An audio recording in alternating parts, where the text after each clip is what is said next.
Hey John, this is Paul. We were having great success with the new ignition system. I was dialing in the timing and dialing in also the mixture screw, and it was getting by 500 more RPM than what we started with, and it started shaking like a dog pooping peach pits again, and so barely made it back to the dock to pick up my what's your name again? Henry. I have trouble. So anyway, to pick up Henry, and so we ran a compression just for giggles. We got 120 pounds on all cylinders, 1 through 5, and then number 6,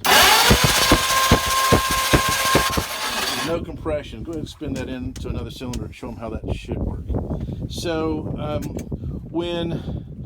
we got a valve stuck open. If it's an intake valve stuck open, then we're pushing gases backwards into the carburetor, which would certainly disrupt the operation of any engine. The next cylinder, or maybe even the next 2 cylinders, aren't going to fire because we got to get the vacuum established again.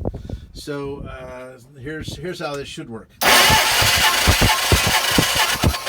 And so you can see you got 120 pounds on number 5. We had that same thing through 1 through 5. So ran great.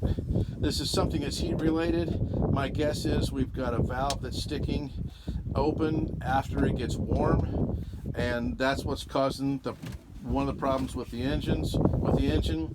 And we're going to take a valve cover off over here on this other side, which we'll wait till we get back to the shop. We won't do it while we're drifting here in the lake.